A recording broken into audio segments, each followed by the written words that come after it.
صبر جون زنده باشی. قدم قربان برای خطی در قلعه ایسور کاکت آوردم و کاک شب خوبم سنیکرز میریم ای گاو نیست کاکا باشی اکت دادا بایزامی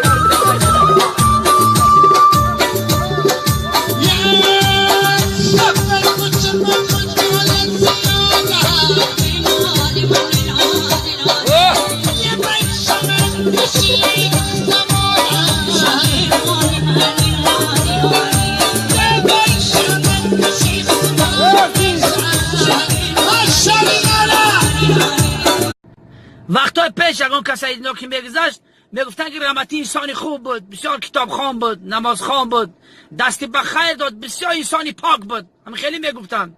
اگر حوزی در زمان اگه کس بمرم نگه بیچاره دای وسطی بود، یگان کس بلاک نمیمون، 10 مرا لایک میمون، در اینستاگرام 800,000 پدپیچیک داشت، در اینترنت بسیار زور بود.